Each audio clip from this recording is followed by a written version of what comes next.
Bien, muy buenas tardes, bienvenidas todas, todos, ya nos vamos a ir completando. Les quiero saludar a los que están presentes, a quienes nos acompañan en nombre de ICAL en este seminario en el marco de la conmemoración de los 50 años del golpe de Estado en Chile. Se han realizado muchas diversas actividades, quiero saludar a los presentes, muchos amigos, los amigos que también está un representante de la Embajada Rusa acá. Buenas tardes, gusto tenerle con nosotros. Y por cierto, decir que para mí no es solo un honor, es una tarea importante estar moderando este panel con estos invitados y con este tema, que son las políticas de integración latinoamericana de la Unidad Popular, buscando con una mirada estratégica para el cambio de sociedad en tiempos en los que parece estar pendiente sobre nosotros dos cosas, particularmente. Uno es si efectivamente es posible cambiar la sociedad en la que vivimos. ¿Se puede o no? Pero hay un discurso subterráneo, implícito, que mira, si cambian las cosas te va a pasar lo que le pasó a la UP con el golpe. Entonces mejor no hagamos nada para que no haya un trauma como ese. Hay dos lecturas del nunca más. Y es un debate para nosotros. Por lo menos en la postura de quienes hemos impulsado aquí y en otros lugares múltiples iniciativas de conmemoración de los 50 años, está la otra lectura, ¿no? Que es la vigencia del proyecto de Salvador Allende y la Unidad Popular como proyecto plenamente vigente y no solo optativo, opcional, sino necesario. Pues la sociedad, sin un cambio con la profundidad de esas transformaciones, colapsa. Y lo estamos viendo por los problemas de todo tipo. Bueno, yo no quiero caer en la tentación típica de los conductores, moderadores, que hablan más que los panelistas. Entonces, solo quería decir eso, la mirada desde la UP, proyecto vigente, y presentarles a nuestros panelistas de hoy. Vamos a tener que ajustarnos en un plazo, en un tiempo aproximado a las 2 horas, pero quiero presentarles primero. Está con nosotros desde izquierda a derecha, no tiene ningún significado político que no hagan su lectura, ¿no? Somos todos los que están con nosotros. Tenemos con nosotros al compañero Leo Batalla, del equipo de Relaciones Internacionales del Partido Comunista Uruguay, de la dirección, representa la dirección del Partido Comunista Uruguayo, del Uruguay en realidad, el licenciado en Ciencias Políticas de la Universidad de la República, es sociólogo, miembro de Claxo. Él tiene diversos estudios y publicaciones, un máster precisamente en el tema de la cooperación y el desarrollo de los pueblos. Tenemos con nosotros también, y queremos saludar, presentarles al compañero Rodolfo Solís. Él es uno de los fundadores del PT, el Partido del Trabajo de los Trabajadores de México, un exdiputado federal del año 97 al 2000, me parece. Actualmente es coordinador de la Comisión Ejecutiva Estatal, es decir, de la dirección del partido. Ha estado en muchas ocasiones en Chile, la verdad es que es uno de los compañeros que ha estado en distintos momentos con nosotros y nos alegra tenerlo nuevamente, nos conocemos mucho. Está también con nosotros Marcelo Rodríguez. Él es director del Centro de Estudios y Formación Marxista Héctor Agosti. Él es un sociólogo con un doctorado en ciencias políticas, también un representante del hermano Partido Comunista de Argentina. Quiero aprovechar de plantear las excusas. Teníamos previsto en esta mesa también contar con la presencia de un gran compañero de Vijay Prashad.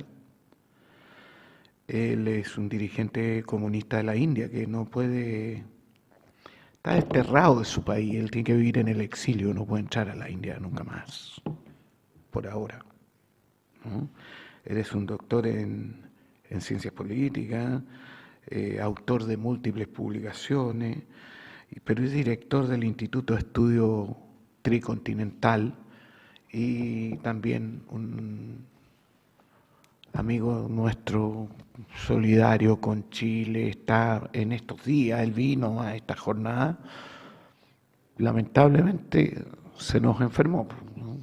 En invierno, razones de salud le impiden estar aquí, pero pese a que está anunciado, digo, era imposible. Entonces, yo no sé si les parece a mis compañeros de mesa, para no hablar más yo, venimos a escucharlos a ellos, que pudiéramos en este mismo orden escuchar primero a Leonardo Batalla, y lo que teníamos previsto aproximado, ¿no? Es unos 15, 20 minutos en una primera ronda, dar espacio a que si hay algunas preguntas o luego que podamos hacer una segunda rueda más breve y para cumplir con los tiempos. ¿Les parece? Escuchamos entonces al compañero Leonardo Batalla para comenzar. Gracias, Claudio. Agradecer primero que nada a LICAL, a la invitación. Para nosotros es un honor poder incorporar algunos comentarios a este debate que se está dando y que hemos participado estos días, que por supuesto nutre nuestro conocimiento y aporta insumos para avanzar en algunos debates que se darán a mediano y corto plazo. La idea nuestra era plantear una visión de integración latinoamericana. Escuchábamos en la palabra de muchos que resaltaban ese valor que presentaba Salvador Allende de la importancia de la integración latinoamericana. Integración latinoamericana que tiene particularidades diferentes que en aquella época no contaban con algunas herramientas que hoy, o instrumentos de implementación de la misma que hoy están arriba de la mesa y que nos presentan nuevos desafíos. La idea de esta ponencia es hablar un poco de la importancia de la resistencia con perspectiva política. Para iniciar me gustaría recordar que el 4 de noviembre del 2005 el comandante Hugo Chávez en la ciudad de Mar del Plata decía algo así como: aquí en Mar del Plata está la tumba del Alca, vamos a decirlo, Alca, al carajo. Ese acto masivo del movimiento popular latinoamericano le dio un golpe de gracia a un proyecto de dominación impulsado por los Estados Unidos y que marcó un punto de inflexión para nuestra América Latina. Hoy, a más de 18 años de ese momento histórico, nos encontramos con un momento similar, no igual. En estos años se dieron diferentes ensayos progresistas y de izquierda en el continente, proyectos que tuvieron avances y retrocesos, luces, sombras, en varios de nuestros países, pero que fueron ensayos progresistas y de izquierda que lamentablemente después sirvieron de antesala a la instalación de gobiernos de derecha en nuestra América Latina.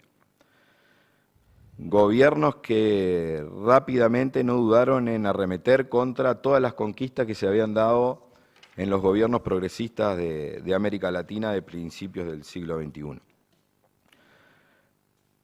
Esa instalación de gobiernos de derecha se dio de distintas formas. Si bien hubo instancias electorales, también hubo procesos de destitución o impeachment donde la legalidad se ponía o se puso por encima de la legitimidad de estos procesos de transformación política. En síntesis, podemos decir que el cambio de orientación, si no se dio por las buenas, se impuso por las malas. Con modelos diferentes a los de la década del 70 en América Latina, pero no por eso estos nuevos gobiernos que impulsaron, por ejemplo, golpes de Estado, como por ejemplo el de Perú, donde hay una cantidad importante de muertos de parte del pueblo que se resiste ante esas imposiciones de gobiernos no democráticos. Es verdad que en todos estos procesos existen algunos que resisten, que avanzan, pero que eso no implica que el imperialismo no esté al acecho y que no esté permanentemente en una presión para reorientar a esos gobiernos y esos pueblos hacia sus intereses para lograr a su vez dominar toda nuestra región. Es verdad que el movimiento popular muchas veces tiene dificultades para acordar qué camino llevamos adelante en la construcción de una sociedad nueva. La derecha tiene una facilidad, se pone mucho más rápido de acuerdo en los instrumentos y las acciones a llevar adelante. Nosotros, como decimos en Uruguay, muchas veces nos ponemos a discutir hasta el sexo de los ángeles para ver qué paso dar mientras el capital rápidamente acuerda y opera, acuerda y acciona. Los otros días hablábamos y analizábamos que mientras nosotros leemos a Gramsci en su concepto de hegemonía, la derecha lo utiliza. En ese sentido, se visualizaban que muchas veces movimientos populares, partidos de izquierda, parecían encontrar las diferencias o parecían visualizar diferencias irreconciliables dentro del propio movimiento popular. Buscaban la coexistencia de enemigos adentro y no se daban cuenta que la derecha estaba agazapada para arremeter contra nosotros. Por eso cito al inicio del año 2005, porque fue uno de los elementos aglutinadores del movimiento popular, aglutinador a nivel continental de un ensayo antiimperialista real, un ensayo de acumulación antiimperialista. Hoy estamos ante una nueva arremetida antiimperialista en la región. Nuestros recursos naturales son un botín deseado por el imperialismo y para nada se puede descartar la utilización de la violencia para lograrlo.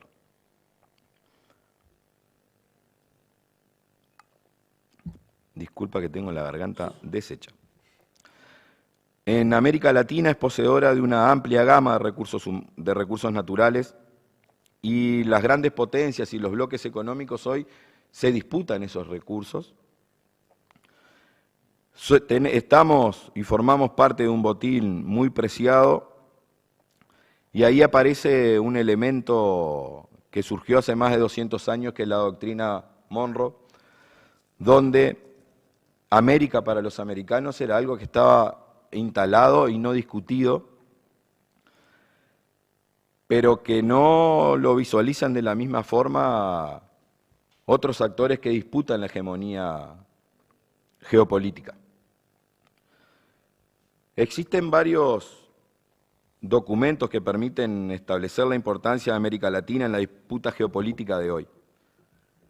Es importante señalar el vínculo que existe entre geopolítica y la disputa y la contienda por los recursos naturales.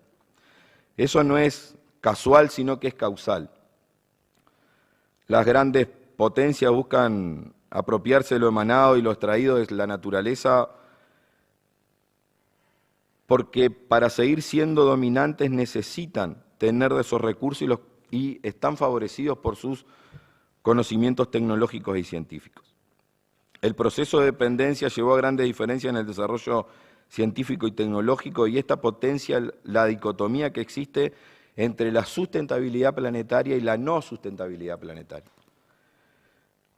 Para Estados Unidos, su desarrollo propio como nación está vinculado estrechamente al desarrollo científico, tanto en la biogenética como en la biotecnología, y al control de áreas específicas. Eso le va a permitir garantizar su futuro como nación. El agua, los recursos naturales son elementos sustanciales y están en la mira del imperialismo norteamericano. Estados Unidos hoy ve su hegemonía económica disputada por China, pero tampoco su posible segundo lugar está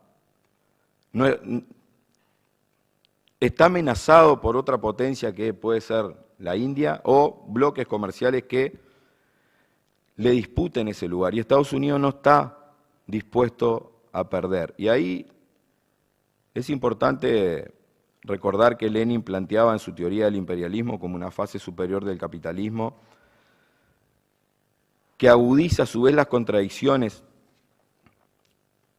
que se dan con el medio ambiente. Ya Engels, en 1925, en su libro Dialéctica de la Naturaleza, explicaba el carácter y las contradicciones que existen entre el desarrollo social del modelo productivo capitalista y sus consecuencias en la afectación de la naturaleza.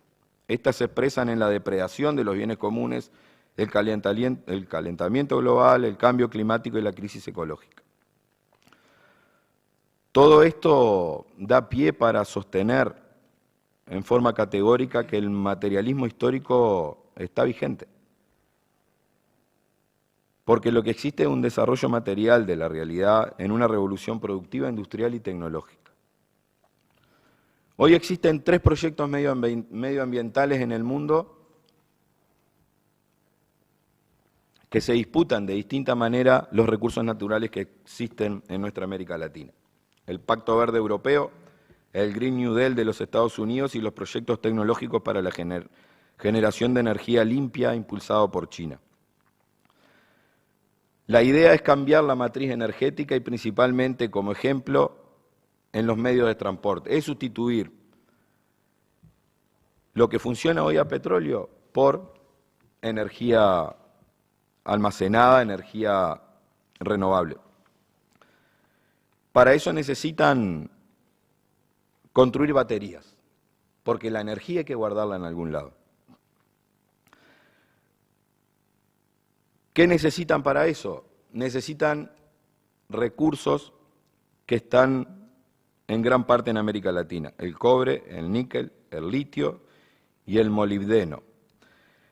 Es nuestro continente quien cuenta con reservas de estos minerales, y esto pone a América Latina en la mira de los proyectos extractivistas. La grafita, las tierras raras, el niobio, que yo no sabía lo que era, pero es para aleaciones industriales y para almacenamiento de baterías nucleares.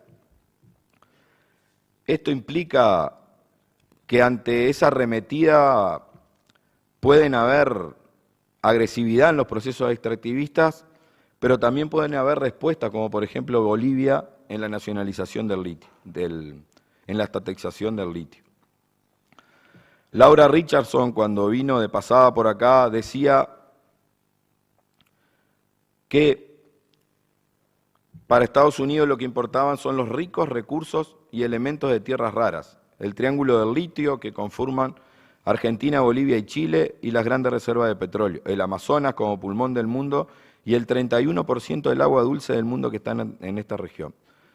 No quedan dudas, entonces, cuáles son los intereses en nuestra región, y con la excusa de la libertad y la democracia quieren construir un muro de contención para defenderse y detener los avances de la República Popular China a nivel mundial. Cuando uno analiza y lee con detenimiento la Estrategia de Seguridad Nacional de los Estados Unidos, que se publicó en octubre del 2022, el eje central dice superando a China, limitando a Rusia, como uno de los cometidos que tiene la definición estratégica de la administración Biden, que es señalada como pragmática. Muchos analistas la visualizan como una administración pragmática, y el pragmatismo puede agudizar la arremetida imperialista. Nosotros deberíamos detenernos a pensar lo importante que es romper con esa visión o esa visualización que hay de América Latina de un espacio proveedor de materias primas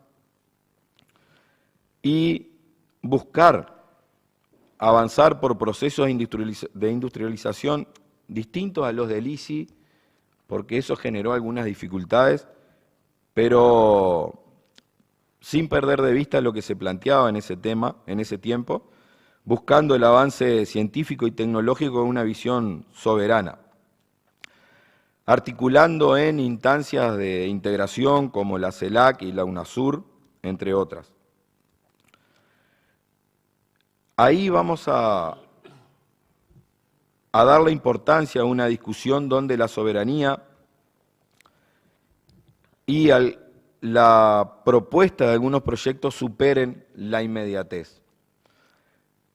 No es solo ganar elecciones, conquistar gobiernos, sino construir proyectos con perspectiva política que permitan posicionar a América Latina como un actor en la disputa hegemónica continental. Hace algunos años Mario Benedetti decía y criticaba mucho la doctrina Monroe y decía: ya sabemos lo que era Estados Unidos como potencia imperialista sin poder hegemónico, con la existencia en los momentos donde la Unión Soviética existía. Y después decía: imagínense lo que va a ser como poder hegemónico sin la Unión Soviética o sin la existencia del bloque socialista. Desde la iniciativa contra el ALCA, desde nuestro punto de vista, no existe una acción antiimperialista que no permita nuclear al movimiento obrero y popular latinoamericano, como lo es hoy el resurgimiento de la doctrina Monroe. Ante eso, y para finalizar, nosotros nos preguntamos qué hacer ante esta situación, cómo defender nuestros recursos naturales y cómo transformar una resistencia en una acción verdaderamente emancipadora para nuestro continente. En ese sentido, nosotros consideramos que es necesario potenciar el momento de madurez política y de disposición a negociar acciones tácticas sin perder de vista lo estratégico. No estamos aquí para plantear por qué en algunos lados nos fue mejor que en otros o por qué algunos procesos tuvieron retrocesos y ahora están tratando de recomponer en la búsqueda de instancias electorales,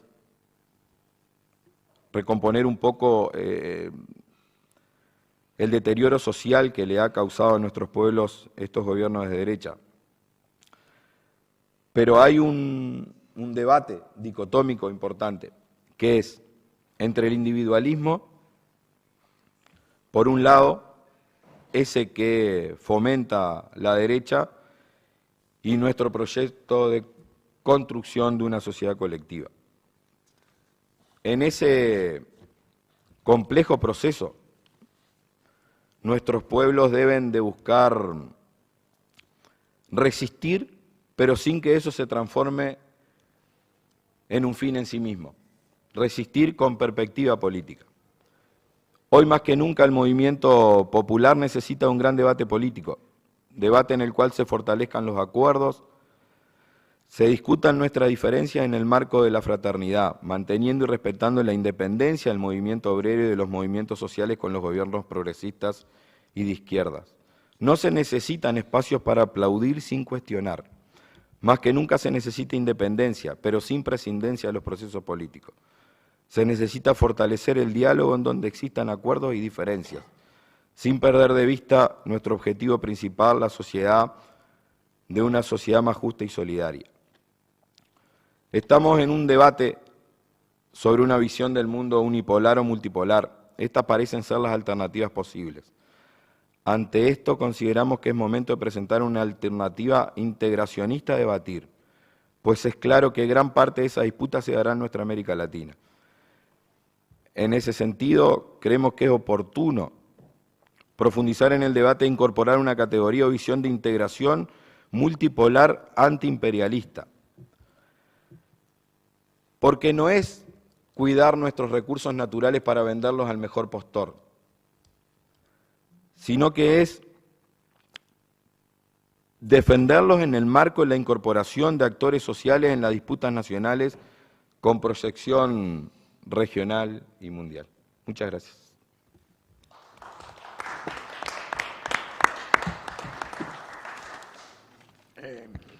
Muchas gracias, compañero Leonardo. Estuvimos justo en el tiempo. Somos muy disciplinados nosotros. Yo lo tenía aquí controlado. Bueno, a propósito de lo que decía Leonardo, ¿no? El tema hoy día se habla de integración desde distintas miradas, muy interesante. El tema ha estado en otros eventos muy particularmente presente. Siempre en esto sale la unidad popular, sale que estamos viviendo un momento nuevo, se habla de nueva época, cambio civilizatorio, del debilitamiento de la hegemonía de Estados Unidos, multipolaridad. Todo esto está cruzado. Sin duda muestra un momento muy especial y en ese sentido sentimos la responsabilidad del papel que tanto la experiencia de Chile como la solidaridad, la referencia en el debate, en ese debate global, por lo menos y particularmente a nivel latinoamericano, Chile siempre está presente. Como en otros países, como ha sido en Argentina, en Uruguay, también en México ha habido notables iniciativas en estos días, debates, conferencias con motivo de esta fecha.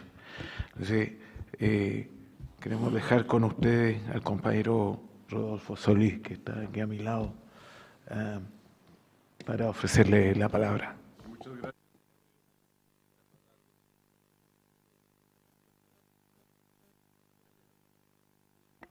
Ahí sí. Bueno. Muchas gracias, Claudio de Nigris. Y buenas tardes a todos ustedes, a todo el auditorio. Agradecer, por supuesto, la invitación del ICAL a este seminario importante en el marco del 50 aniversario del golpe de Estado, de la conmemoración del golpe de Estado al presidente legítimo Salvador Allende. Bien, la integración latinoamericana, la política de integración de la unidad popular, una mirada estratégica para el cambio de sociedad es el tema. Es en la segunda mitad del siglo XX cuando se da inicio de un nuevo proceso de transformaciones en América Latina. Ello ocurre en Cuba con el asalto al cuartel militar Moncada, cuya culminación victoriosa da lugar a la Revolución Cubana.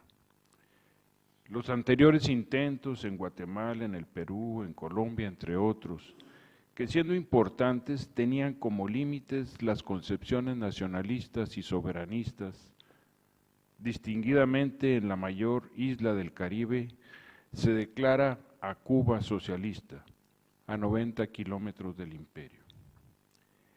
En el período posterior, diversos procesos habrán de ocurrir en Centro y Sudamérica, significativamente Colombia, Guatemala, Nicaragua, El Salvador, en los que la confrontación armada tuvo su correlato en el amplio apoyo popular de los trabajadores y de los campesinos empobrecidos.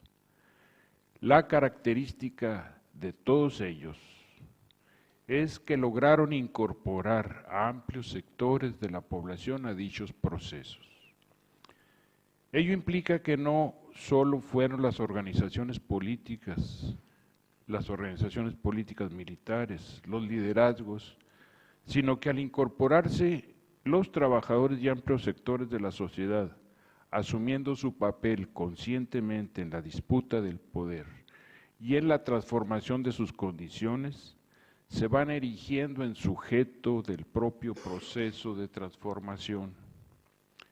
En este escenario, el 4 de septiembre de 1970 irrumpe el triunfo electoral del doctor Salvador Allende Gossen en Chile, también conocida como la Suiza de América, que plantea la vía chilena, abriendo la expectativa del acceso a la transformación de la sociedad por la vía pacífica, con un programa abrazado por las amplias mayorías de los trabajadores y del pueblo, recuperando para el país el usufructo de sus riquezas naturales, estableciendo límites y reglas a la voracidad transnacional dentro del marco de la normatividad constitucional y legal del país, y triunfando incluso en los tribunales extranjeros frente a las demandas de las corporaciones.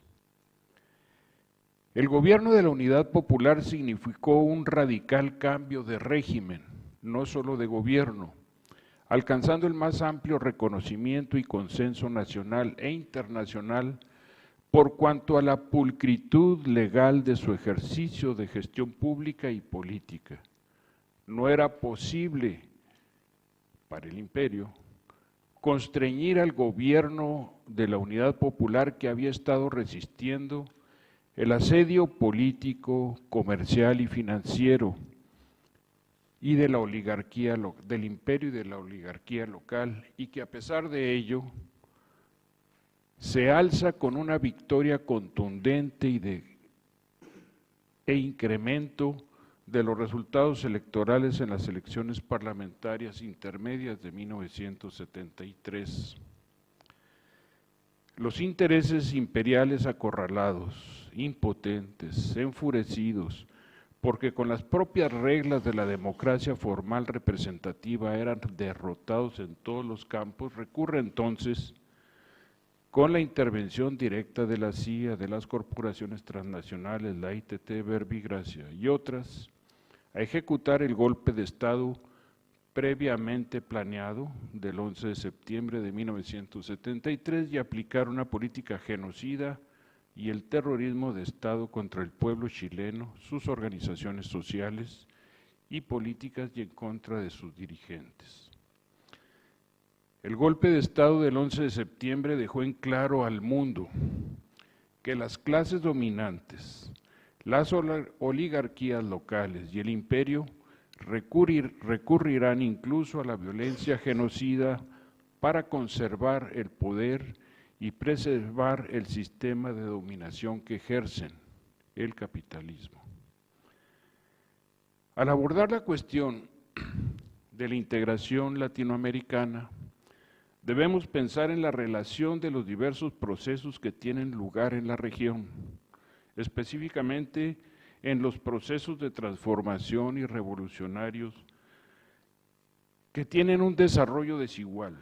De ahí que la relación entre países también sea desigual. En todo caso, al no ser homogéneos, debemos concebirlos abiertos a la pluralidad, buscando en todos los casos mantener la hegemonía de los sectores más avanzados, promoviendo el objetivo estratégico de ir en la dirección de la instauración del socialismo. La integración latinoamericana pasa por la defensa de la soberanía nacional, de la política, de la económica, de la alimentaria. En todos los casos, pasa por la lucha antiimperialista. Esta integración latinoamericana, así concebido, presupone el desarrollo de procesos de transformación en los que los trabajadores, el pueblo, participe activamente como sujeto histórico, siendo impulsor y actor, creando una nueva hegemonía y usando el poder público para desarrollar y propiciar la correlación de fuerzas favorables al proyecto de nación socialista, construyendo la alianza de las clases dominadas y desplazando a las oligarquías locales y transnacionales. Todo ello conforme a las características propias de cada caso. Ni duda cabe que, como en el caso chileno de la Unidad Popular, deberemos esperar la reacción furibunda, violenta, asesina y genocida del imperio y de sus aliados locales.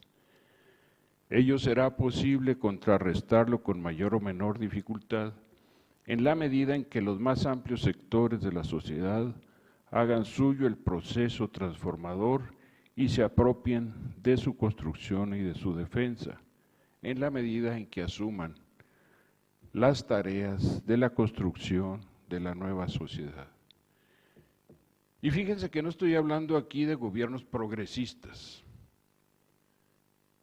Este asunto de los gobiernos progresistas mucho implica el remozamiento del sistema para que se vea bonito, funcione bien y sea menos agresivo en relación a las condiciones materiales de vida de amplios sectores de trabajadores y de la población, sin afectar la esencia de la contradicción del propio sistema. En este orden de ideas es entonces en que planteamos que debe haber definiciones claras, que debemos impulsar procesos transformadores de la mano junto con los trabajadores, con el pueblo, para rescatar nuestros países, para rescatar el futuro de nuestros pueblos. Gloria eterna al presidente Salvador Allende. Viva la unidad latinoamericana y del Caribe.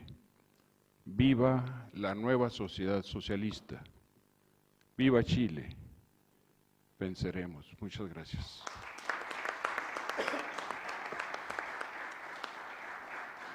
Bien. Muchas gracias, compañero Rodolfo.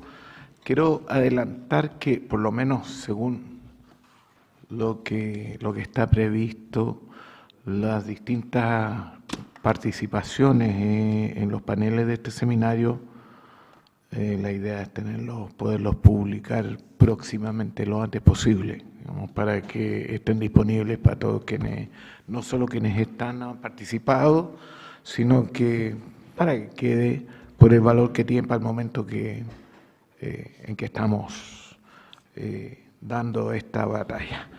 Yo, para cerrar esta vuelta, entonces quería ofrecerle la palabra al compañero Marcelo Rodríguez, que también nos acompaña. Marcelo, por favor.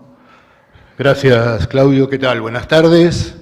Muchísimas gracias a LICAL por la invitación, a nosotros desde el CEFMA, que es el Centro de Estudio y Formación Marxista Héctor Agosti del Partido Comunista de la Argentina. Es una alegría y siempre cuando podemos colaborar con otros partidos y otros centros de estudios realmente nos pone muy contentos.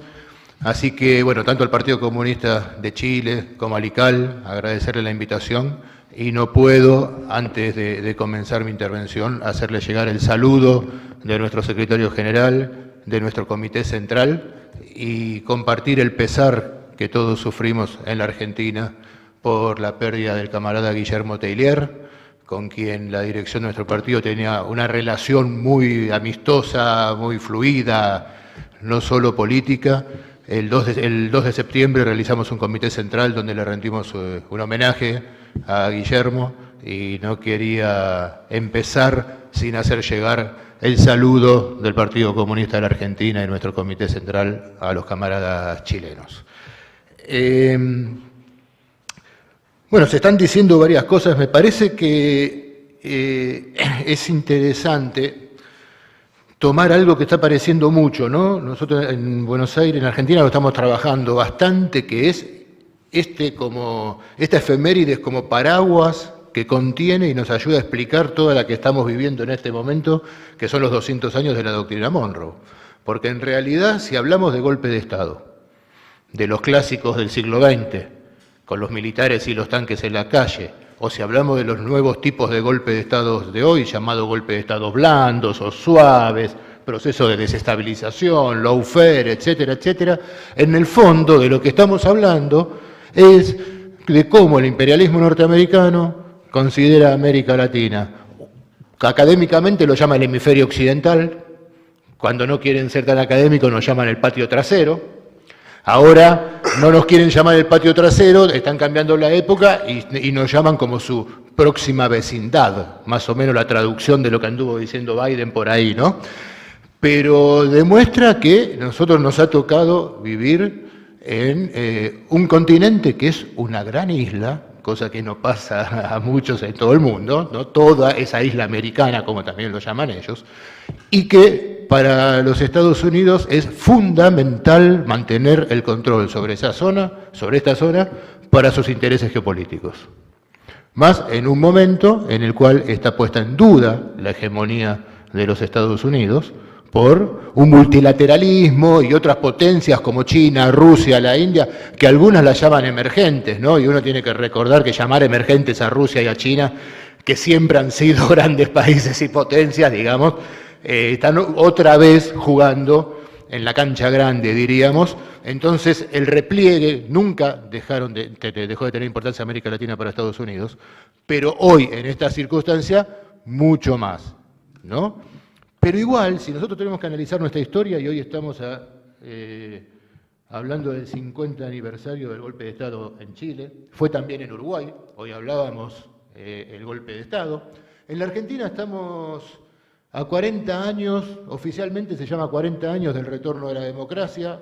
Yo soy de los que piensa que es mejor hablar de 40 años del fin de la última dictadura militar, y nos vendría bien problematizar un poco qué es la democracia, ¿no?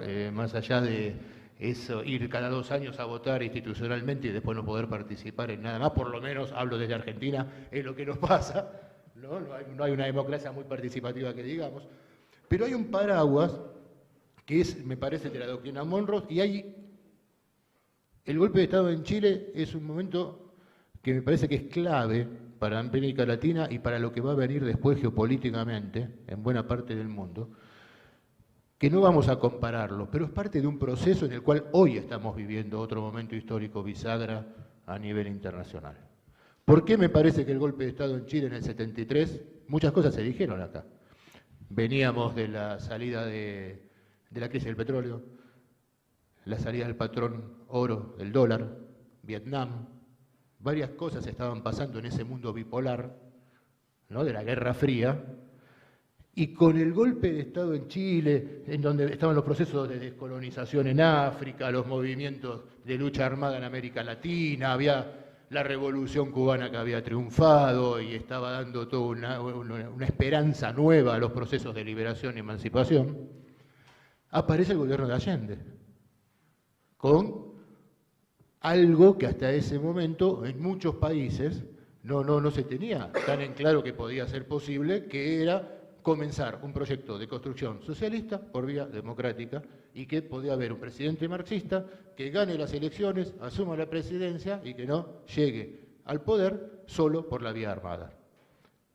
Esto genera también una expectativa muy grande en América Latina y en buena parte del mundo, y me parece que es uno de las cosas que hace que desde los Estados Unidos, Nixon, Kissinger, no vamos a explicar acá todo lo que hicieron, ustedes lo saben mucho mejor que yo y que nosotros, hayan puesto una particular atención sobre lo que estaba pasando en Chile. Y se hayan propuesto desde el primer momento acabar con el gobierno de Salvador Allende. Y tenían que acabar con ese gobierno, pero además tenía que ser, me parece a mí, algo ejemplar, algo disciplinador para las sociedades latinoamericanas.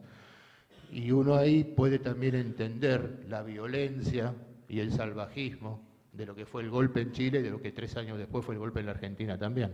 Porque marcan ese tándem. Ustedes tienen lamentablemente el triste privilegio de ser el primer lugar en el cual se empiezan aprobar las ideas neoliberales. Ideas neoliberales que venían de un proceso desde la década del 40, ¿no? Von Hayek se reunía con sus amigos en Montpellerin desde esa época y el objetivo era trabajar contra lo que se llamaba en ese momento el estado de bienestar, porque decían que eso era el camino hacia una construcción socialista, etc. Tardaron 30 años, o sea, planifican también, no solo de la izquierda y los marxistas planificamos, la derecha planifica. Tardó 30 años en tener un laboratorio, en construir un laboratorio donde empezar a llevar adelante las ideas neoliberales que aparecen recién a principios de los 80, con Reagan en Estados Unidos y con Thatcher en Inglaterra, en los llamados países del primer mundo más grandes, con particularidades distintas, ¿no? Porque no fue lo mismo el neoliberalismo inglés que el norteamericano, al ser sociedades también distintas, ¿no? Pero acá ya 7 años antes, 6 años antes, en Chile, se estaba probando lo que eran esas ideas neoliberales. Por eso digo que estábamos en un momento clave, porque ese neoliberalismo nos impregna hasta el día de hoy. ¿Y por qué tenía que ser, me parece a mí, disciplinante lo que pasaba en Chile? Porque el gobierno de Allende no solo había llegado por la vía democrática al poder, sino porque no había moderado su discurso de la construcción del socialismo por esa vía y estaba intentando llevar adelante medidas internas y de política exterior que realmente estaban marcando un camino muy, muy distinto al que estábamos acostumbrados y que el único faro que había aparecido hasta ese momento era la Revolución Cubana con esa fuerza. Casual la larga visita de Fidel Castro a Santiago en esa época, ¿no? ¿Y qué tenía? Un gobierno que critica el alineamiento automático a los Estados Unidos y a uno de los bloques de la Guerra Fría, que abre las negociaciones comerciales con los países socialistas y que dice que hay que negociar con todo el mundo y tener buenas relaciones con todo el mundo, donde se discute una reforma del orden financiero internacional, cualquier déjà vu, que con muchas cosas que se discuten hoy, no es casualidad porque es parte del mismo proceso, me parece a mí, con todos los cambios que ha tenido esto a lo largo de la década, ¿no? En un mundo muy distinto. Se hablaba de la integración latinoamericana, de la necesidad, Allende se ocupó mucho de tratar de dejar atrás y de solucionar los conflictos limítrofes con los países vecinos, ¿no? Porque no son pequeños detalles, todo eso. Con la entrada al movimiento de países no alineados, fundamental también como un gesto en esa época y que provocó la hostilidad cada vez más creciente de los Estados Unidos. Y otras cosas que parece que las estuviésemos discutiendo hoy. El problema de la deuda externa. Ya aparecía en discusiones y en planteos de la Unidad Popular, que había que suspender el pago de la deuda de los países latinoamericanos. FMI, gran hasta el día de hoy, y desde la Argentina se los puedo asegurar que lo vivimos todos los días cada vez que vamos al supermercado, hoy, herramienta del imperialismo y de las políticas neoliberales sobre nuestros países, constante. La necesidad que se hablaba también en esa época de tener un Banco Central Latinoamericano, ¿no? ¿Se acuerdan? El Banco del Sur fue el gran proyecto que después hubo en el primer ciclo de los gobiernos progresistas y no se pudo avanzar, pero como todavía se habla de esa necesidad, de tener un banco donde las reservas de nuestros países estén acá y no en la banca londinense, ¿no?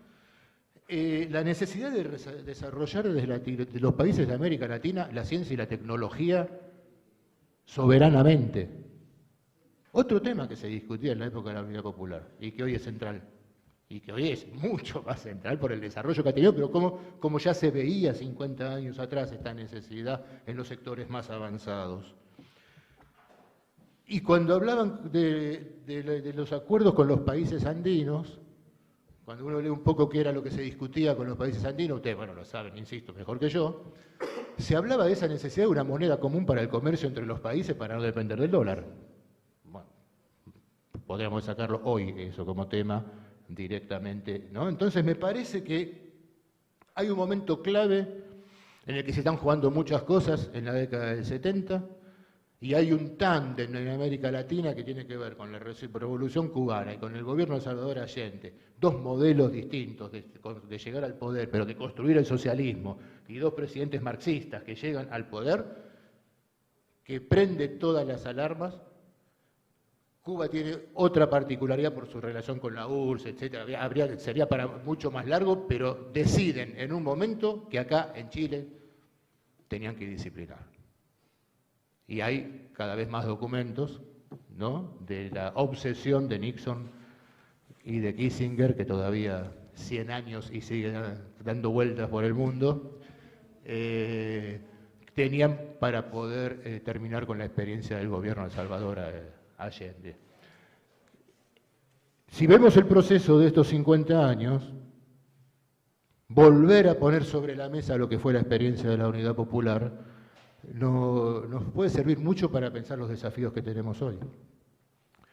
Porque hoy muchos de los problemas que enfrentó el gobierno de Allende siguen estando presentes, muchos se han potenciado en un capitalismo que no es el mismo, en un sistema financiero internacional que no es el mismo, con avances y muchas derrotas que hemos tenido en el campo del comunismo y del socialismo, eso lo sabemos, ¿no?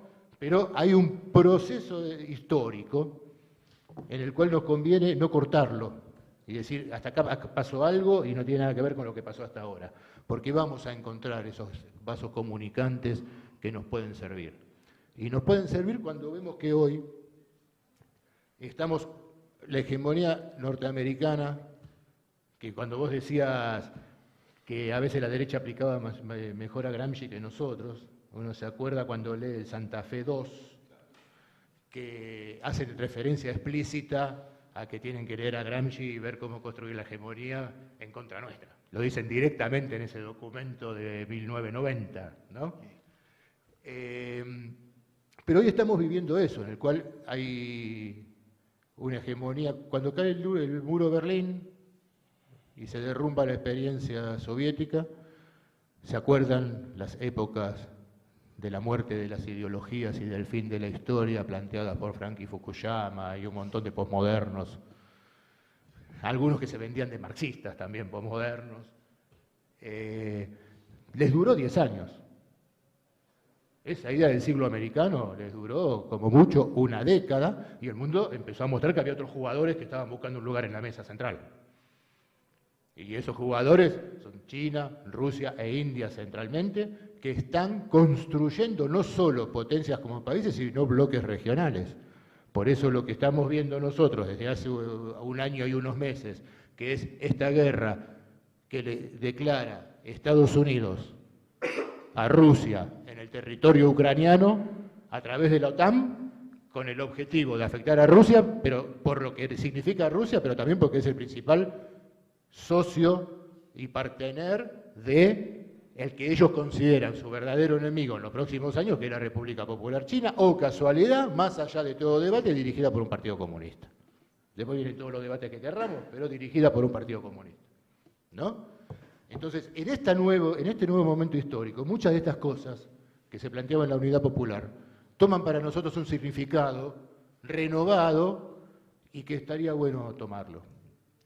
Si el mundo está tendiendo a una multilateralidad, después discutimos si son, algunos dicen es una bipolaridad con zonas de influencia, no sabemos, esto se está construyendo, vamos a ver qué pasa, si no se le ocurre tirar un par de bombas nucleares a alguno de los que está ahí dando vuelta, vamos a ver qué pasa, porque el peligro también, no hay que olvidarse que estamos en una situación muy peligrosa en ese sentido, porque un imperio en decadencia es muchísimo más peligroso y más agresivo de lo que nos podemos imaginar, y eso es Estados Unidos hoy, con problemas internos enormes, con crisis política, social, récord de homeless, de gente que pierde los hogares, no es un momento fácil también el que ellos están atravesando. Pero si tiende esto a la multilateralidad, como estamos viendo, a nosotros se nos plantean mucho de los desafíos que se le planteaba a la Unidad Popular en ese momento, en un momento que era mucho más complicado, ¿no? Porque en América Latina había muchos gobiernos militares, muchas dictaduras, no era tan sencillo, había lucha armada, no era tan sencillo en la época de la Unidad Popular ver esos procesos de integración, cómo se podían llevar adelante. No digo que ahora sea fácil, pero era otro contexto. Era otro contexto. Acá tuvimos unos años en los que parecía que avanzábamos. Y creo que algunos pasos importantes dimos. Por lo menos algunas instituciones nos han quedado, aunque un poquito vaciadas, un poquito, ¿no?, torcidas en este momento, pero es como que si uno agarra la CELAC, la UNASUR, etcétera, por ahí puede reconfigurar algo. Porque si se viene esta multilateralidad, esa experiencia también es importante para nosotros. ¿Cómo nos vamos a incorporar? ¿Cómo va a jugar América Latina? Si a esta altura está claro, mucho más que en los 70, donde ya eso se discutía, que si vamos cada uno por nuestro lado a la mesa de negociaciones, no tenemos con quién negociar. Las asimetrías de cualquiera de nuestros países, con los jugadores que en este momento se están alineando, con China, con Rusia, hasta con Estados Unidos mismo, ¿no? Hay una idea de bloque, de integración, que tiene que tener muchísimo más fuerza ahora, y que ahí sí podemos hacer un nexo con la experiencia de los 70 y la experiencia de la Unidad Popular y otras experiencias latinoamericanas que planteaban la importancia fundamental para nuestros países sudamericanos y latinoamericanos de avanzar en procesos con grados de integración que nos permita a la vez ir construyendo cada vez más grados de una relativa autonomía frente a las presiones de los Estados Unidos. Presiones que hoy se dan por todos lados, ¿no? Poderes judiciales colonizados, medios de comunicación que ya más que medios de comunicación son oficinas de prensa de las grandes multinacionales, y entonces juegan los intereses del gran capital en sus noticias y no hay otra cosa, ya no está el viejo empresario al estilo del ciudadano Kane o alguno de ellos. Ahora son oficinas de prensa de grandes multinacionales. En Argentina tienen Clarín y plantan soja, y son dueños de los puertos del río Paraná, y La Nación hace lo mismo, y que el otro diario los tipos tienen tierra, plantan soja, venden maní, son dueños de los puertos de los ríos, y bueno, entonces se imaginan qué es esa noticia. Es una oficina de prensa del gran capital, se están transformando en eso. Entonces, si nosotros no aprendemos de estas experiencias y podemos hacer un balance donde se potencie lo que tuvieron de interesante, y hagamos la autocrítica que hay que hacer, pero no la autocrítica que vi desde ayer que llegué, que están pidiendo acá, y que miren qué inteligencia en común que tiene la derecha. Acá veía que había sectores que decían que había que hacer una autocrítica y un balance de la experiencia de la Unidad Popular, ¿no?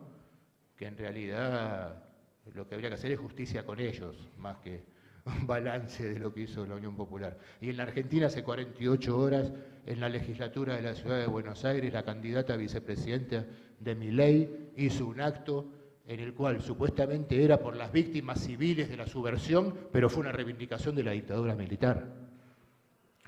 Hay una inteligencia regional donde las derechas y los neofascismos que estamos enfrentando trabajan en conjunto. Por eso es mucho más necesario que nosotros podamos ver cómo reconfiguramos las experiencias frentistas y unitarias de la izquierda y de nuestro lado, sabiendo que tenemos un problema a veces con nuestros aliados, el progresismo, histórico aliado, porque a veces uno piensa, y hablo desde la Argentina, no quiero involucrar a otros países, pero desde la Argentina uno los mira a veces y dice, hasta hace unos años el progresismo era la periferia de la izquierda, ahora es la periferia de la derecha.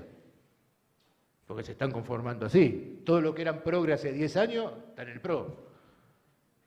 Era con Macri, digamos, con la derecha argentina.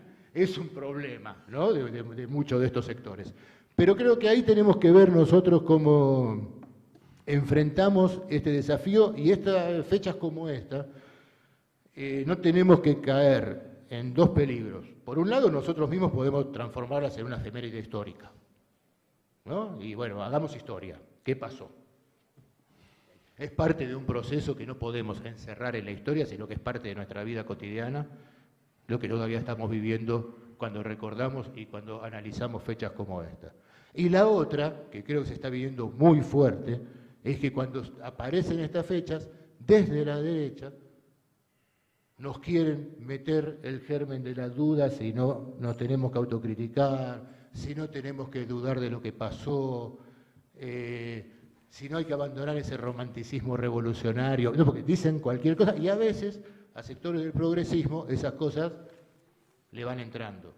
le van entrando porque van formando parte de un sentido común individualista, neoliberal, que se ha venido construyendo con mucha fuerza en América Latina desde el 11 de septiembre del 73, pongamos, ahora sabemos que no es así, que es otro proceso, pero en donde la fecha que nosotros estamos hoy recordando fue clave, en la cual empezó a configurarse el enemigo que estamos enfrentando hoy todavía, con todas las transformaciones que tuvo en estos 50 años, pero que en su matriz viene de ahí. Viene de ahí y hoy lo seguimos enfrentando en cada uno de nuestros países. Entonces me parece, no sé, creo que estoy más o menos ahí, ¿no? Si no veo mal, estoy ahí, ya para cerrar. Me parece que nosotros, este ejercicio de la memoria que hacemos con todos los golpes de Estado, con todas las grandes luchas, además, que hemos enfrentado en América Latina, el desafío que tenerlo es transformarlo en un combustible vivo de las luchas que tenemos por delante y de las que tenemos que librar hoy. Porque hoy la amenaza es muy fuerte, nosotros fácilmente agarramos y a toda esta derecha le decimos fascistas, hay que armar el frente antifascista, y no es que no sean fascistas, para nada, pero no es el mismo fascismo del siglo XX. No es estatista, no es industrialista, no es nacionalista. Ahora son ideas fascistas que tienen un maridaje fuertísimo con el capital financiero transnacional. Entonces, ahí la lucha es antifascista y antiimperialista. Fuertemente por ese lado, y ahí lo que tenemos que dar el carácter antiimperialista a esta lucha y demostrar que hoy el fascismo e imperialismo están caminando de la mano en muchos de nuestros países, creo que somos los comunistas, los marxistas, los militantes de izquierda, los que tenemos ese desafío y esa tarea para llevar adelante en estos tiempos. Así que, bueno, agradezco de nuevo la invitación. Muchísimas gracias a todas y a todos.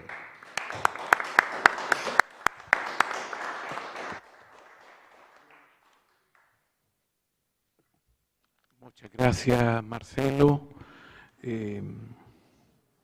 Yo quiero decir, miren, la idea de estas mesas también es que sean más para conversar entre nosotros, abrir un intercambio, un diálogo con lo que hemos escuchado.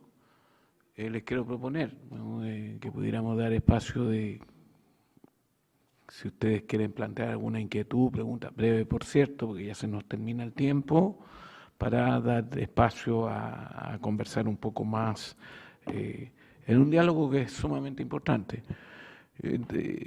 Conforme a lo que hemos escuchado, va quedándonos claro que no es solo que son 50 años de un día en que ocurrió un golpe de Estado, sino es todo un proceso que tiene varias características.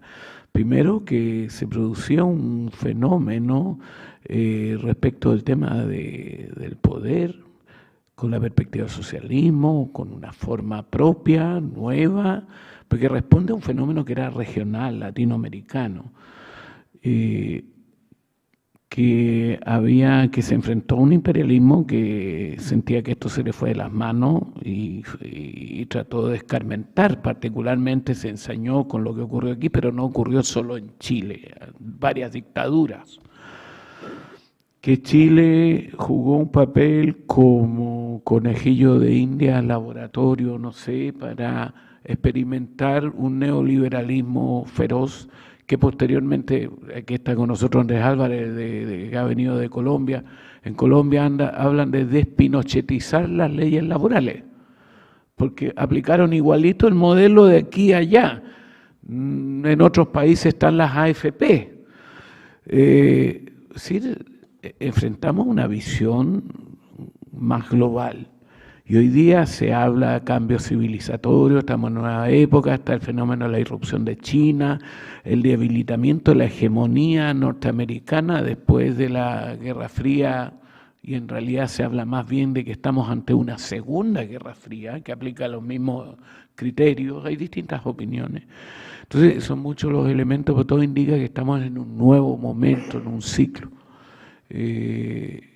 Que está removiendo todo en América Latina, ¿no?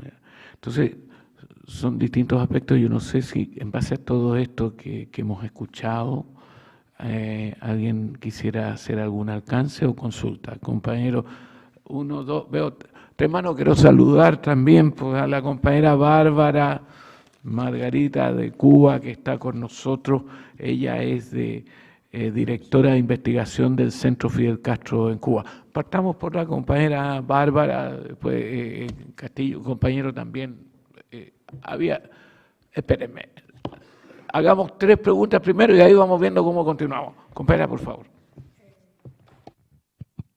Bueno, sí, buenas tardes. Primero, saludarlos a todos, sinceramente con profunda emoción. Escuchando la mesa, realmente pensaba lo importante que es que la izquierda, los socialistas, los comunistas, llamemos las cosas por su nombre. Quiero, ante todo, saludarlos en nombre del centro al que represento y del país al que represento. Hacerles una pequeña introducción de que el Centro Fidel Castro es la única institución en Cuba que ha sido creada para preservar, estudiar y divulgar todo el legado del comandante en jefe como institución nacional e internacional, a partir de la solicitud hecha por el propio comandante en jefe de que no se usara su nombre para que no hubiera un culto a la personalidad. El comandante siempre pensó en un esquema martiano, que trincheras de ideas valen más que trincheras de piedra, y era suficiente entonces trabajar con su legado para dar continuidad a la revolución. El centro es algo más que un museo, porque algunos, los que han visitado, no sé si de los panelistas algunos han podido visitar el centro, tienen 9 salas expositivas que narran la vida de Fidel y casi la de la Revolución Cubana, pero tiene también 2 departamentos de investigación, una editorial, teatro, cine, o sea, un equipo de audiovisuales, un equipo para todo lo que es el mundo virtual que hoy y por supuesto un sitio digital cuya dirección electrónica es www.centrofidel.cu, al que pueden acceder y ahí se encuentra casi toda la información pública del compañero Fidel y de nuestro partido. Dicho todo esto, les decía que venimos del evento de Dilemas de la Humanidad. Y allí Villay, que usted acaba de mencionar que estaba enfermo, dijo, y creo que eso es sabio, que el único dilema que hoy enfrentamos es el capitalismo. En sus diferentes manifestaciones, en sus diferentes formas de democracia, como las quieren llamar cuando en realidad nos tienen sojuzgados. A partir de ahí, compañeros, la experiencia de la Revolución Cubana, y me encantó lo que dijo el compañero de México, igual, o sea, estamos trabajando 3 categorías, estamos trabajando integración, pueblo y neoliberalismo o capitalismo. Traslado sintéticamente la experiencia de la Revolución Cubana. No podemos temerle al pueblo. Quien defiende a los pobres es el pueblo. El pueblo que describió Fidel en la historia Melzor-Berá. Llamo pueblo a la masa de desposeídos, a los campesinos, a los obreros, a los indios, o sea, ese pueblo que a lo largo de 50 años se ha transformado, pero ese es el pueblo que va a llevar adelante los procesos, por supuesto bajo la guía de partidos comunistas. Creo que eso es algo que la izquierda tiene y los comunistas tenemos que retomar. Los sucesos del 11 de julio en Cuba, los que lo recuerdan, no sé si todos conocieron de los sucesos y los recuerdan, fue una convocatoria a través de los medios digitales desde Miami y todo el mundo salió a la calle, o sea, muchas personas salieron a la calle. La gente no sabía exactamente, compañeros, si salían convocados por el Partido Comunista, a quien represento, o si salían convocados por otra gente. Ellos pensaban que era una convocatoria. Y hubo zonas donde el Partido Comunista, pasaron por delante del Partido Comunista y la dirección de los municipios, o sea, para los que, si alguno ha ido a Cuba, la dirección del partido se paró y les dijo, ¿pero por qué marchan? Y no hubo respuesta. No porque nos convocaron, pero ¿quién los convocó? O sea, eso es de lo que hablábamos, de cómo se ha transnacionalizado la información. ¿Y qué decía el comandante Fidel en su momento? Usémosla, pasemos a la vanguardia. Ese es el medio moderno para combatir. No podemos seguir solo por métodos tradicionales. Entonces, compañeros, les digo que el camino del socialismo, del cual estamos firmemente persuadidos, no es un lecho de rosa, pero requiere del pueblo, con nosotros, de las grandes mayorías. Agradezco la posibilidad de saludarlos, mucho las intervenciones de los panelistas. Creo que lo que hemos recorrido en el panel, compañero, nos dice que si bien las crisis del capitalismo se están sucediendo cada vez más rápido, el movimiento comunista no está ausente de eso tampoco, y tenemos que ser más ágiles en interpretar los fenómenos, en dar una solución práctica a los nuevos problemas que se están presentando, que para los países latinoamericanos tienen una diversidad, porque los ejercicios de las democracias en estos países de izquierda, centro o centro-izquierda son más o menos enérgicos según el alcance del capital en nuestros países. No. Muchas gracias. No. Gracias a ti, compañera Bárbara Elena Flores. La compañera regresa esta noche a La Habana. Pudo compartir por lo menos esto. Gracias por acompañarnos. También quiero saludar que ha tenido el gesto, la generosidad que nos enorgullece, ¿eh? Porque hay cariños también muy reales entre nosotros. Está con nosotros el compañero Juan Castillo, secretario general del Partido Comunista Uruguay, que además está levantando su mano.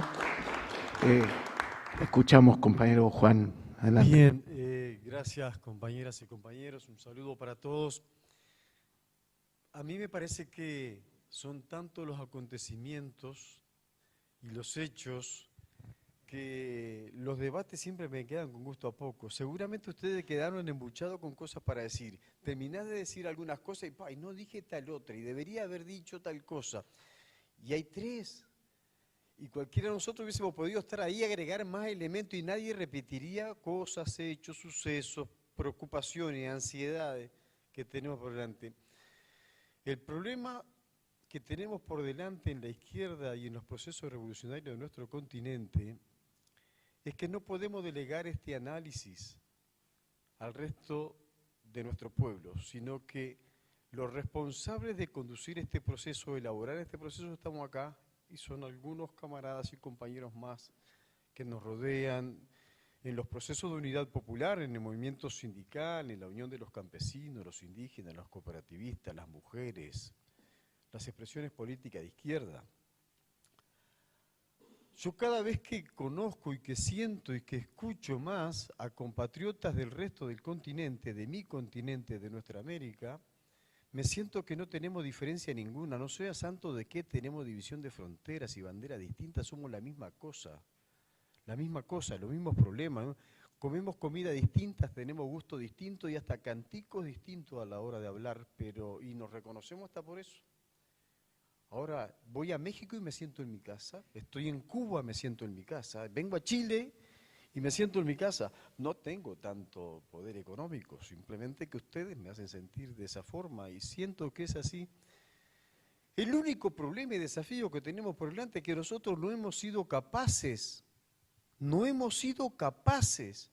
de construir una herramienta unitaria de nuestro pueblo capaz de enfrentar al enemigo. Y las luchas nos van agarrando solos y aislados, de a uno. En otras charlas, en otros eventos que he protagonizado en conmemoración del 50 aniversario que también es de Uruguay, ustedes deben reconocer El primer golpe de Estado en América de esta época de los 50 es el 27 de junio del 73 en Uruguay. Antes había sido en Chile en el 64. Después vinieron todos los demás porque era el plan del imperialismo. Venía en ascenso la construcción de la unidad popular en el continente y las luchas y las conquistas de gobierno con la expresión de Allende.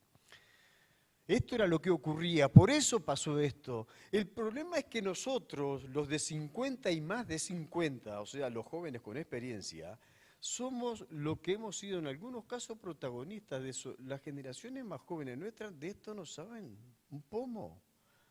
Porque lo que no está en Google ahora no existe, lo que no está en las redes sociales no existe, nos cuenta. Entonces, nosotros tenemos un gran desafío por delante y a propósito del panel, que era un proceso de integración en el marco del 50 aniversario, nosotros tenemos que colocar el desafío, colocarnos el desafío. Vamos a empezar a ponernos metas, vamos a utilizar mejor el tiempo, la inversión económica que hacen nuestros partidos para pagar un boleto, para venir, para estar acá, el esfuerzo que hacen los organizadores para mantenernos 3 o 4 días en su hogar como si fuera nuestro, para efectivamente elaborar, porque ya sabemos, ¿qué ya sabemos? Ya sabemos que en algunos lugares tenemos posibilidad de que la izquierda o el progresismo gane. Y ya prevemos que en algunos lugares lo que habíamos construido pierde. Y esto está haciendo que cuando ganás de acá te desbalanceás y perdés del otro lado. Pero ¿cuándo se va a terminar? Es cosas que es increíble que no hayamos podido demostrar con este despliegue de medios de comunicación de que la mayoría de los pueblos que pasan hambre, necesidades, miserias y explotación votan por los que los condenan al hambre, a la miseria y a la explotación.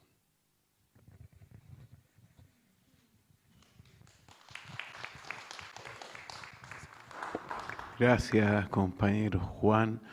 Les propongo que alguien más había levantado la mano y que después hiciéramos una ronda breve, porque entiendo que ya estamos cumpliendo los tiempos, ¿no? ¿Alguien? Ah, bueno, ya, pero Juan invita entonces. Bueno, compañero. Buenas tardes. Como primera cosa les quiero pedir disculpas por incorporarme tarde a la mesa, al panel, al seminario.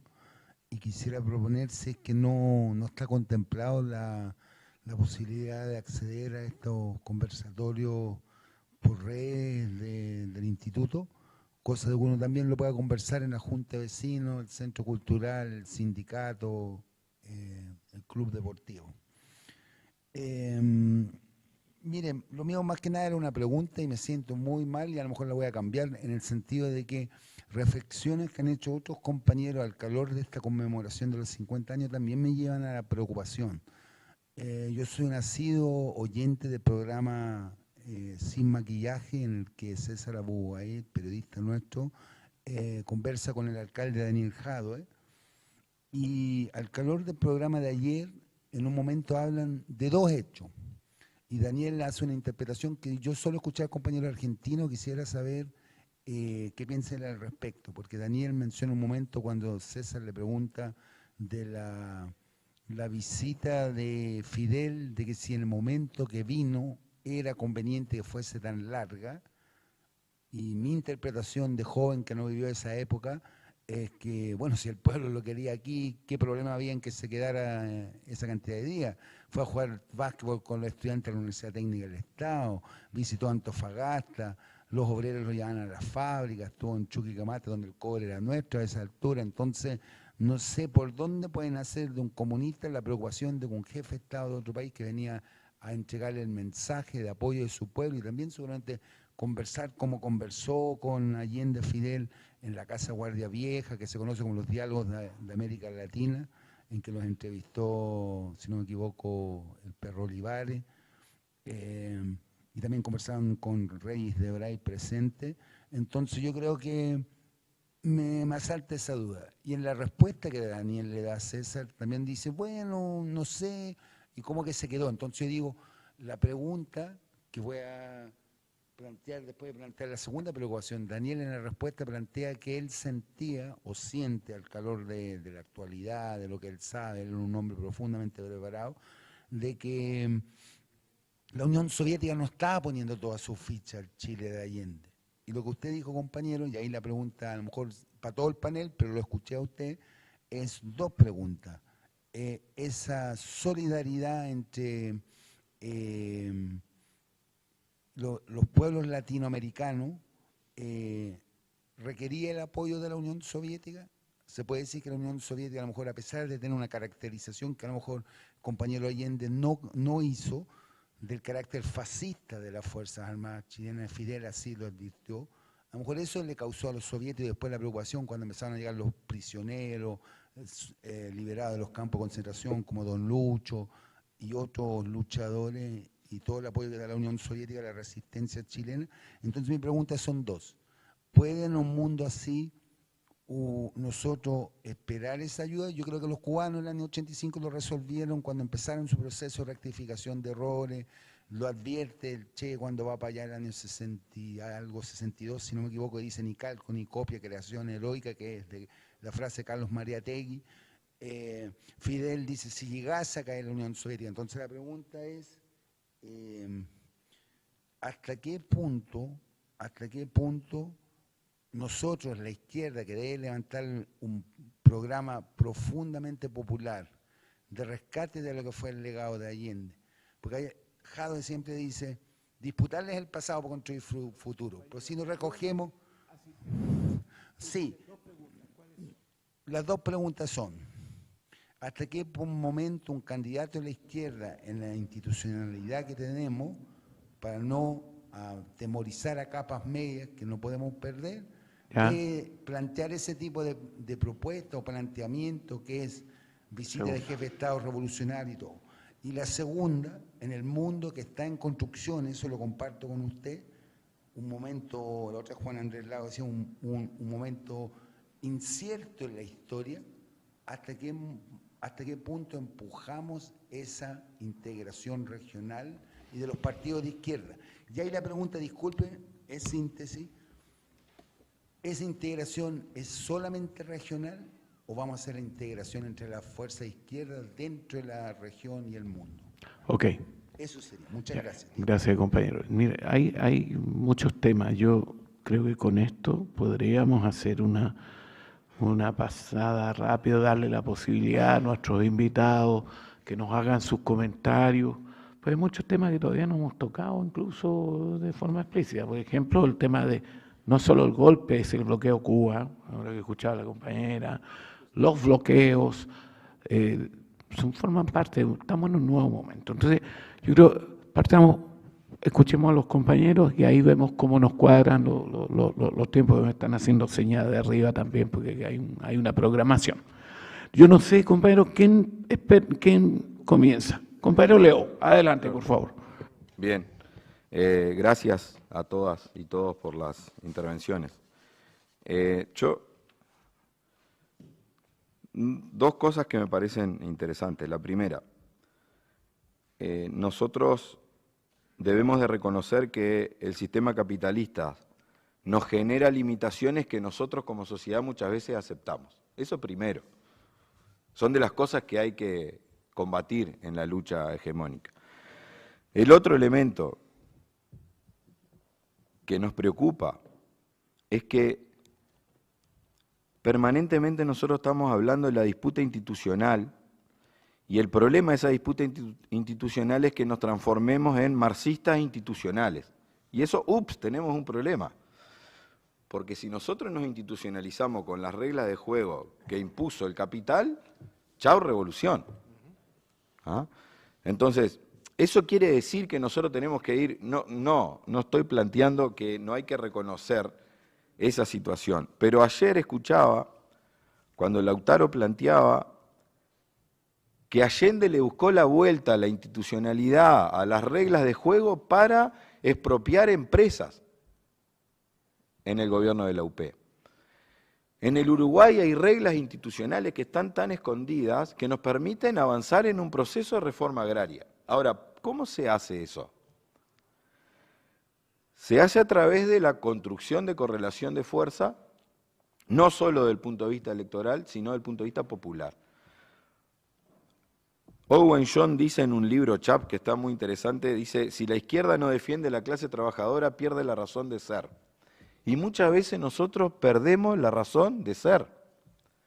porque entramos en ese entrevero de, ojo, porque tenemos que defender, pero no podemos tocar mucho el capital, porque si no nos han convencido de que las inversiones se van y entonces se termina el mundo del trabajo y el capital iría todo para el mismo lado y tendríamos un problema de supervivencia. Yo creo que nosotros tenemos que atrevernos a más cosas, ¿no? Principalmente a debatir cosas en profundidad. Nos cuesta mucho analizar y decir que nos equivocamos, que cometemos errores. Nos cuesta mucho reconocer que tenemos muchas dificultades para construir unidad. Nos cuesta mucho reconocer que tenemos dificultades para ceder espacios. Nos cuesta mucho reconocer que muchas veces somos sectarios. Nos cuesta mucho reconocer que muchas veces no tenemos la razón. Y a veces la izquierda necesita un baño de humildad también. Nos cuesta mucho a los trabajadores reconocer la importancia de la intelectualidad.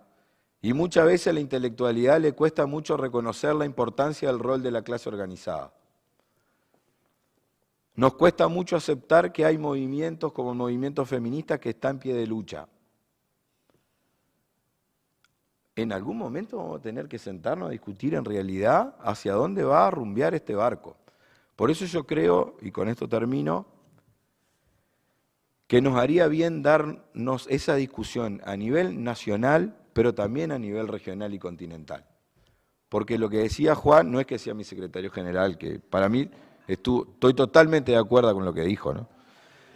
Pero es real que tenemos que darnos ese debate en profundidad. Y muchas veces lo evitamos porque nos da miedo reconocer que a veces cometemos errores. Porque discutir y reconocer no es flagelarse en política. Gracias, Claudio.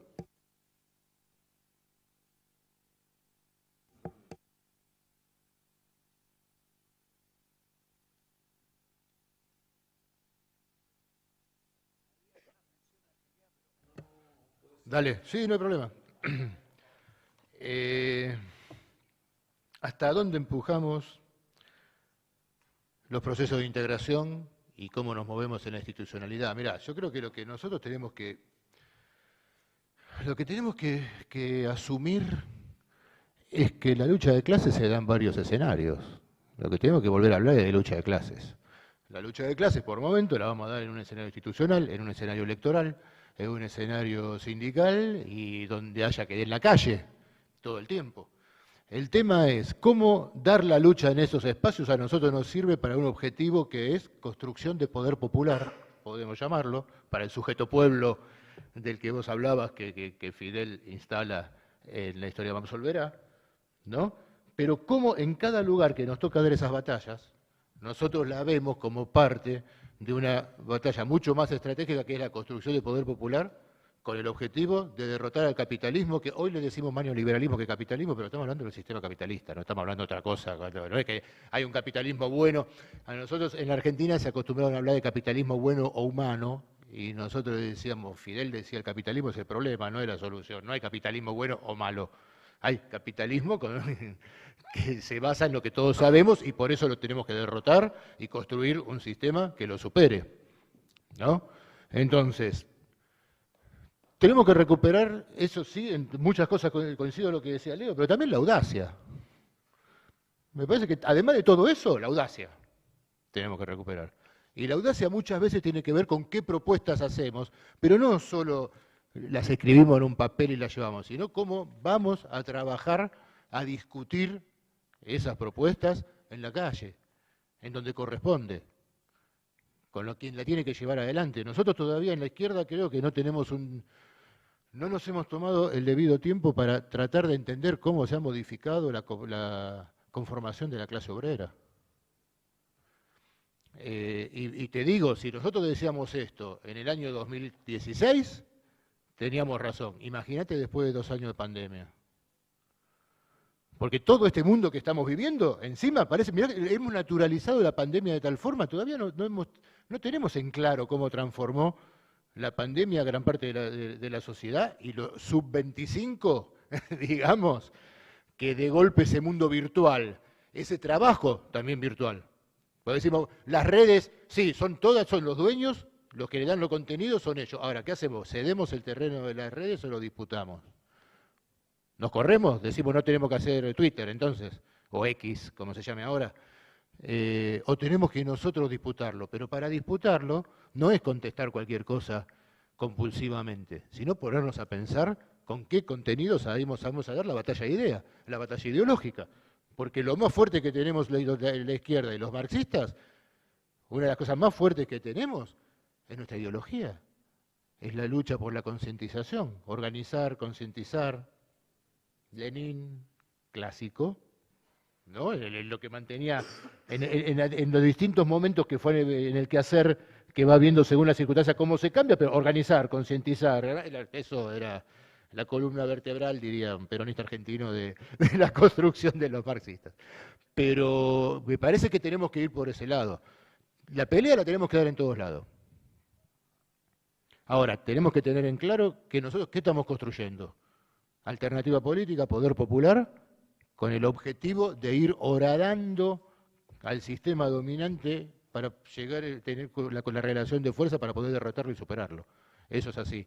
Y hago un paréntesis cortito, ¿me permitís, Claudio? Creo que si Fidel vino y se quedó tanto tiempo acá en Chile, era porque Fidel también quería dar una muestra de apoyo a que había otra forma de construir el socialismo y quería ser muy contundente en esa muestra. Por eso se quedó también tanto tiempo y tenía mucha esperanza, me parece, de que el proceso chileno pueda seguir adelante porque fortalecía indirectamente la Revolución Cubana también.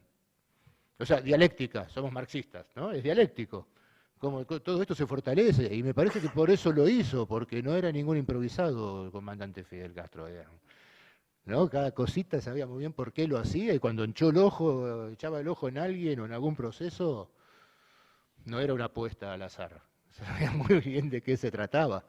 Entonces me parece que no es, si alguien tiene alguna duda, desde la izquierda o el marxismo, de la importancia que tuvo el proceso de la Unidad Popular, Fidel nos dio la respuesta prácticamente con los días que se quedó acá trabajando con Salvador Allende.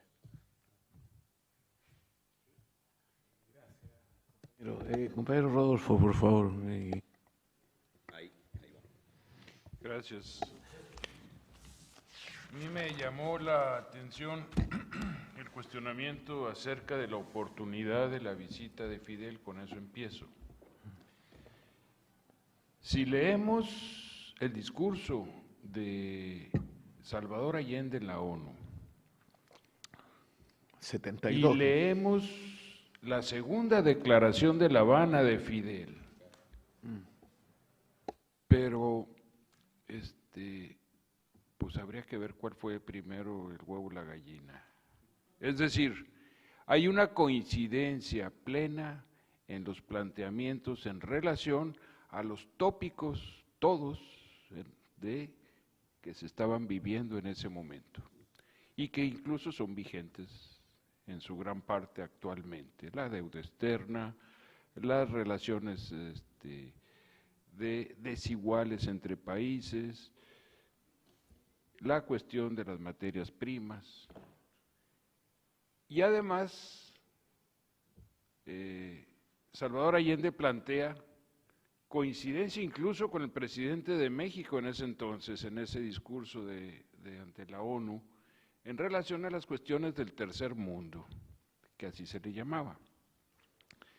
Efectivamente, yo creo que coincido con el compañero en relación a que Fidel Castro consideró que su presencia era el mensaje a todos, no solamente a los chilenos, sino a toda la izquierda y a todos los comunistas en el mundo en relación a la legitimidad de la vía chilena al socialismo, en relación a que había que promover esas tareas. El deseo de todos es que el acceso al socialismo sea por la vía pacífica. El problema es que eso no está solo en nuestras manos, también la derecha, los oligarcas tienen juegan en ese asunto. Por eso es importante, planteamos en esta ocasión, la cuestión de la masificación de los procesos, de la incorporación de los trabajadores, de la sociedad completa al propio proceso de transformación para que lo hagan suyo, para que se apropien de él, para que lo aprehendan con H, para que lo hagan propio y sean asimismo los trabajadores, la sociedad, los hombres y mujeres excluidos, las clases dominadas, quienes realicen los cambios. Coincido con el asunto del papel dirigente del partido, pero el partido debe estar en la sociedad, no por encima, debe estar en la sociedad. ¿La integración hasta dónde? La integración tiene que ver, es correcto lo que señalan los compañeros uruguayos, su secretario general. Tenemos las mismas coincidencias, hablamos los mismos lenguajes, tenemos prácticamente los mismos códigos. Sin embargo, tenemos realidades distintas. Y las realidades distintas son las distintas correlaciones de fuerza que tenemos en cada país y en cada lugar, en relación a el enemigo que enfrentamos. Luego, lo que ha movido ahora, desde hace, no sé, 10, 15, 20 años en el discurso de la izquierda, así genérica, es la cuestión del modelo neoliberal que está en quiebra, que no funciona, que qué barbaridad. Yo creo que Díaz-Canel lo planteó pulcramente. No es el problema el modelo, el problema es el capitalismo. Simple y sencillo. Y entonces, bueno, la cuestión de que hasta dónde se nos asustan las clases medias, que cómo le hacemos con la cuestión electoral, que luego discursos radicales nos hacen perder votos. Bueno, nosotros necesitamos tener capacidad de comunicar lo que pensamos. Ese es el otro problema.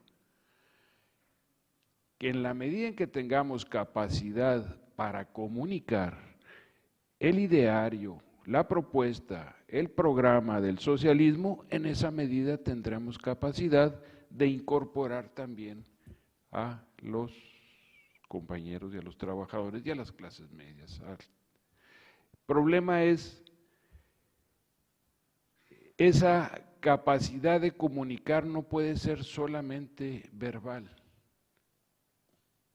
no puede ser solamente en medios, no puede ser solamente en Twitter o en Facebook, tiene que ir exactamente a la condición de la gente y del pueblo.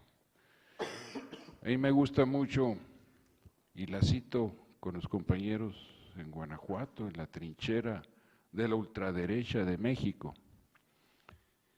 a donde fueron los falangistas a ayudar a organizar a esa ultraderecha.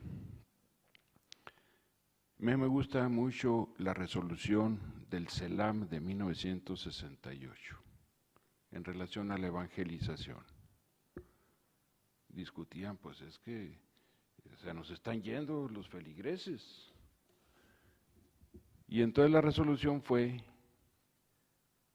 hay que acompañar en sus afanes, en materia de evangelización, hay que acompañar a la iglesia en sus afanes, la iglesia a los feligreses, la gente, y acompañar a la iglesia en sus afanes significaba que no se podía llevar la evangelización sin compartir las penurias, las luchas de la sociedad.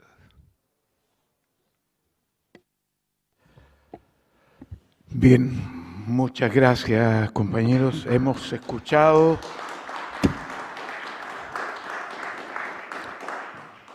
Queremos agradecer. Entendemos que aquí no estamos resolviendo un debate que va a continuar. Esta es una contribución que nos enorgullece, en todo caso, modesta, pero nos enorgullece. Los comentarios de los compañeros, de nuestros tres panelistas. Esto continúa, ¿no? Pero no vamos a poder continuar en este momento. Lo importante es que hay una discusión que parte por esta convicción de que tenemos que transformar esta realidad, que es una necesidad, no es una opción, y debemos ver cómo encontramos el modo para abrirle paso a esas transformaciones. El mundo entra en crisis y hay que resolver la crisis. Para qué lado se va a resolver también depende de nuestras capacidades. Entonces yo quiero en este sentido reiterarle los agradecimientos al compañero Leonardo Batalla de Uruguay, al compañero Rodolfo Solís